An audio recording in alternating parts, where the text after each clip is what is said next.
प्रिय दर्शकों, अब बात करते हैं संत रामपाल जी महाराज जी के जीवन और उनके उद्देश्य की। सन 1994 में उनके गुरु स्वामी रामदेवानंद जी महाराज ने संत रामपाल जी महाराज जी को नामदान देने की अनुमति दी तथा ये वचन कहे कि विश्व में तेरे बराबर कोई संत नहीं होगा। इसके बाद संत रामपाल जी महाराज ने अपने जीवन को जन कल्याण के लिए समर्पित कर दिया। उन्होंने घर घर जाकर लोगों को तत्व ज्ञान दिया। उन्होंने सदियों से चली आ रही भक्ति परंपराओं के भ्रम को दूर किया और सद्भक्ति का मार्ग बताया। उनका ज्ञान शास्त्रों से प्रमाणित है। उन्होंने गीता, वेद, पुराण, बाइबल, कुरान और गुरु ग्रंथ साहिब जैसे धर्म ग्रंथों के प्रमाण से ये बताया कि मोक्ष का सही मार्ग क्या है।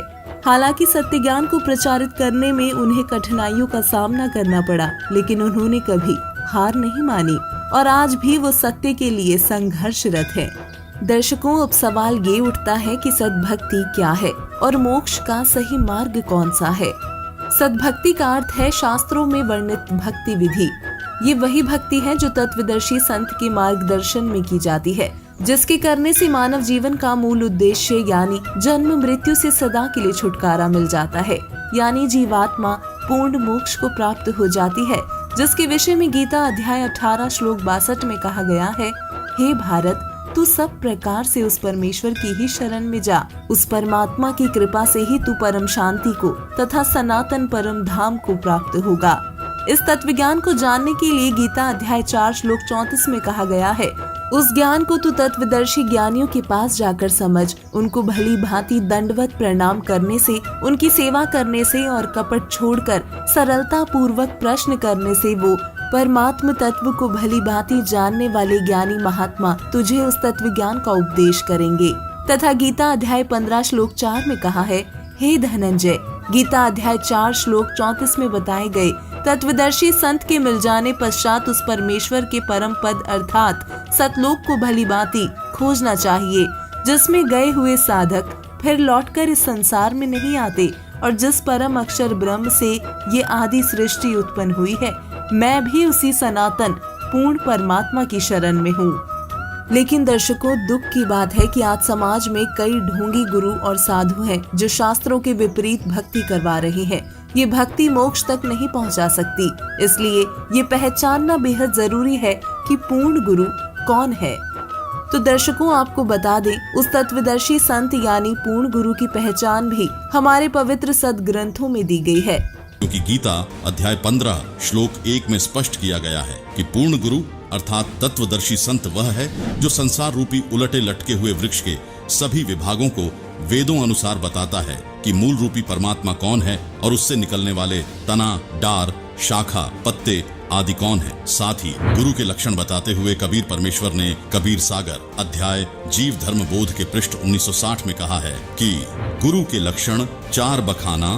प्रथम वेद शास्त्र का ज्ञाता, दूजे हरि भक्ति मन कर्म वाणी, तीसरे समदृष्टि कर जानी, चौथे वेद विधि सब कर्मा, यह 4 गुरु गुण जानो मर्मा।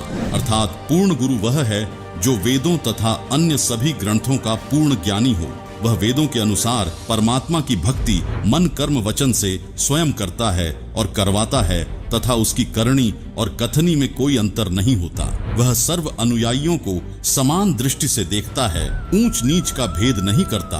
वहीं यजुर्वेद अध्याय 19 मंत्र 25 व 26 में लिखा है कि जो संत वेदों के अर्ध वाक्यों अर्थात सांकेतिक शब्दों को पूर्ण करके बताता है तथा 3 समय की साधना भिन्न भिन्न करने को कहता है, वो जगत का उपकारक संत यानी तत्वदर्शी संत होता है।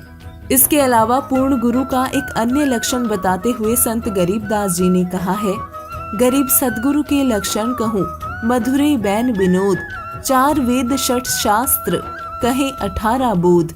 और गीता में वर्णित उलटे लटके हुए वृक्ष का भेद वर्तमान समय में संत रामपाल जी महाराज द्वारा दिया जा रहा है, जिन्होंने अपने सत्संगों में बताया है। कबीर अक्षर पुरुष एक पेड़ है, क्षर पुरुष वाकी डार, तीनों देवा शाखा हैं, पात रूप संसार। कबीर हम ही अलख अल्लाह हैं, मूल रूप करतार, अनंत कोटि ब्रह्मांड का मैं ही सिरजनहार। अर्थात कबीर जी ने कहा है कि इस संसार रूपी वृक्ष की मूल यानी जड़ रूप करतार मैं हूँ। गीता अध्याय 15 श्लोक 17, गीता अध्याय 8 श्लोक 9 में जो उत्तम पुरुष परमात्मा कहा है जो तीनों लोकों में प्रवेश करके सबका धारण पोषण करने वाला अविनाशी परमेश्वर कहाँ है, वह मैं कबीर हूँ। दर्शकों, जैसे पेड़ की परवरिश मूल यानी जड़ से होती है, इसी प्रकार परम अक्षर ब्रह्म कबीर जी से असंख्य ब्रह्मांडों की परवरिश होती है। तथा यजुर्वेद अध्याय 19 मंत्र 25 व 26 में बताए गए लक्षण भी संत रामपाल जी महाराज पर ही खरे उतरते हैं, क्योंकि वो सदग्रंथों के सांकेतिक शब्दों जैसे गीता अध्याय 17 श्लोक 23 में वर्णित सांकेतिक मोक्ष मंत्र ओम तत्सत को पूरा करके बता रही है। साथ ही 3 समय की स्तुति प्रार्थना करने को अपने अनुयायियों को देते हैं, जिससे सिद्ध होता है कि आज के समय में संत रामपाल जी महाराज ही वो तत्वदर्शी संत हैं जो हमें शास्त्र प्रमाणित भक्ति विधि बता रहे हैं। उनकी दी गई भक्ति विधि से लाखों लोगों का जीवन आज बदल चुका है।